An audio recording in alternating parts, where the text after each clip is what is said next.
Да, продолжуваме ние со првиот соговорник во студиото и првата тема во Македонија наутро. Луѓето во интензивните лекувања малкуми не ги знаат, но се многу важна алка во целиот здравствен систем, па токму затоа е многу важно истата да биде добро екипирана и подготвена. Токму така, тоа го докажа и нашите здравствени работници на клиниката за анестезија, реанимација и интензивно лекување.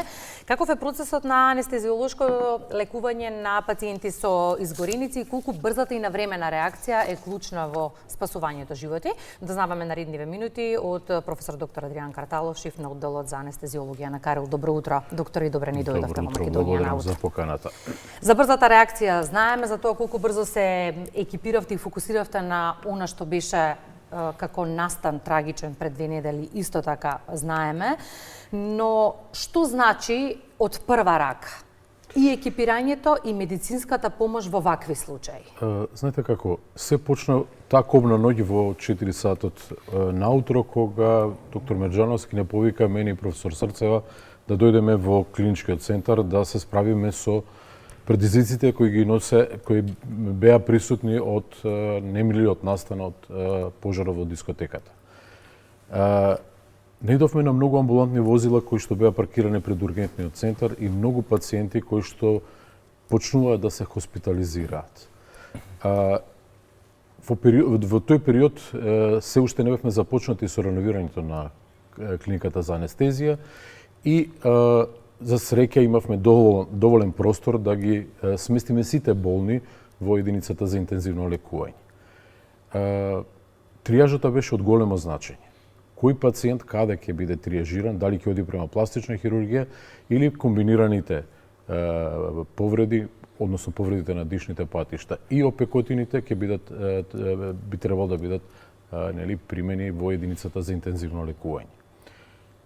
Кратко време после тоа, на сугестија на одговорните и професор Огнен Костовски, се формираше тој кризен штаб, кој што навистина одлично ја изменаџира целата оваа состојба и за среќа стигнавме до резултати до кои што јавноста и на јавности се познати. Сепак и колку да е кревок овој здравствен систем кој што не може да се спореди со здравствените системи на западноевропските држави, скандинавските земјите од Галф регионот и така натаму, сепак покажавме дека постои огромна хуманост, сме спремни да се соочиме со тие предизвици, имаме интензивно лекување кое што е добро интензивно лекување, кое што успешно изменаџира цела оваа состојба. Доктор, кризниот штаб се формираше, секојдневно се носе одлуки за препраќање на пациенти за лекување во странство, но дотогаш вие се грижевте за нив. Што значи анестезиолошко водење на пациент со изгореници? Знаете како, пак се вратам оној дел на триажирањето. Оние што беа само со опекотини, со помал процент и со помала површина, одеа према пластична хирургија и тука беа третирани од нашите колеги пластични хирурзи и целиот тим кој што работи на клиниката за пластична хирургија. Оние пациенти кои што има опекотини на дишните патишта и заедно со опекотини на најчесто тоа беа горните екстремитети, лицето и горниот дел на телото, беа каптирани према интензивното лекување. Што се случуваше? Се случува моменти кога пациентите имаат добра сатурација. Во моментот кога ќе погледнете на мониторот имате сатурација 95-96, но во суштина тој апарат кој што ја мери сатурацијата го мери оној карбоксихемоглобин и метхемоглобин и кој што во суштина ни дава лажна слика на сатурацијата. За да веднаш пристапиме кон земање на одредени анализи кои што ни се потребни и кои што ни укажуваат дека пациентите се хипоксични, односно имаат потреба од кислород. Беше спроведена оксигенотерапијата со различни модалитети на оксигенотерапија и тие пациенти кои што имаа потешкоти во однос на вентилацијата беа поставени на механичка вентилација.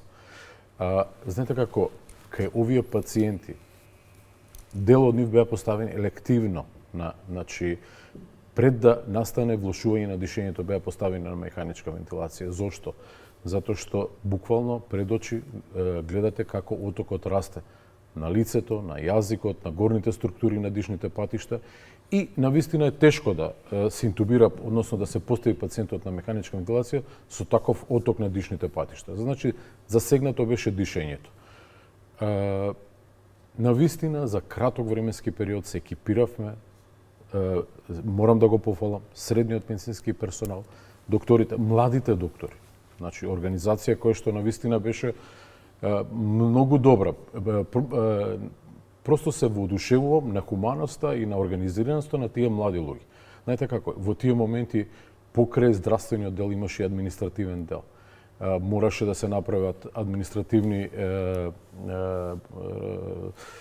исписи и така натаму кои што беа на англиски јазик, кои што мора да бидат веднаш направени со сите анализи, веднаш да се направи триажирањето и сето тоа да оди веднаш во крижниот штаб и по ред на хитност, на приоритет, да практично пациентите кои што се најтешки бидат веднаш упатени, нели, со првиот авион во западноевропските земји и земјите од соседството. Голем дел од пациентите беа упатени во странство, но и вашите колеги кажаа дека токму таа прва интервенција, брза интервенција спасила многу животи и дала можност на младите да се лекуваат во странство. Во периодот кој што доаѓа, не очекувате голем обем на работа на вашата клиника, освен ако не се вратат некои повредени некој што има потребна механичка вентилација или кислородна поддршка. Да. Очекувате ли такви пациенти? Знаете како, према изјавите на министерот за здравство, само неколку пациенти се во критична состојба. Таа бројка нормално се менува од ден во ден и ние како клиника за анестезија, бидејќи покриваме интензивната нега, доколку постои потреба да пациентите на механичка вентилација од странство бидат упатени према нашата држава, ние ќе ги прифатиме. Но очекувам добри резултати, ослободување на тие пациенти од механичка вентилација и очекувам дека на крајот се добро ќе се заврши. Можам да кажам еден од интересните моменти на пациент кој што беше на механичка вентилација и екстракорпорална мембранска оксигенација или така наречено ЕКМО, кој што е инвазивна процедура и навистина колегите од Турција успеа тој пациент да го симнат и од ЕКМО и од механичка вентилација и се надевам на добро завршување на лекувањето на тој пациент. И, докторе, за крај прашањето дали Карил е подготвен за работа во кризни ситуации, тоа го видовме изминатиот период, но во кој сегмент е потребно да се унапредува системот, што како искуство посочи и колегите од странство кои што дојдоа во државата? Имавме прилика да разговараме со многу колеги од странство, од Израел, јас конкретно разговарав со колегите од Белгија. Тие беа задоволни од оние постапки и процедури здравствени кои што ги применувавме на нашите болни, но нормално ги увидеа и аномалиите кои што треба да ги со тек на време решиме. Што предлагам јас како дел од Карил и професор на клиниката за анестезија, да бројот на кревети во интензивните лекувања се зголеми. Да имаме повеќе можност за пациенти да каптираме кои што ќе бидат поставени на механичка вентилација, да отвориме интернистичко интензивно лекување кој што насушно ни треба. Разговараме со колегите од останатите клиники, од клиниката за инфективни болести, од клиниката за кардиологија. Подхитно државата треба да најде сили да отвори едно интернистичко интензивно лекување и ова што беше главна тема изминатите денови, интензивно лекување за опекотини или burn ICU, кој што имав прилика да го видам во работејќи изминатите години во Кувајт, но замислите еден Кувајт со 4 милиона има некаде околу 7-8 кревети во ICU burn единицата. Значи ние барем 4 можеме и треба во најскоро време да направиме. Така, ја следиме ситуацијата, се надеваме дека добри вести ќе ни пристигнуваат и во иднина. Сосема на крај, успеавте ли да здивнете, доктор Малко, вие и вашите колеги? Да, беше стварно тежок и напорен период. Морам да ги пофалам луѓето кои што работеа во Карил. Значи, како младите доктори, повозрастните доктори, средномедицинскиот персонал и останатиот персонал од болничари, кој што едноставно не гледа ни на време, ни на работни сати да им се плати и така натаму. Едноставно, хуманоста беше на дело видена во Карел. И мислам дека Карел се достоинствено и се вклучи и успеа да го постигне овој резултат кој што го имаме во моментот. И благодариме за тоа. Благодариме за гостувањето. Благодариме.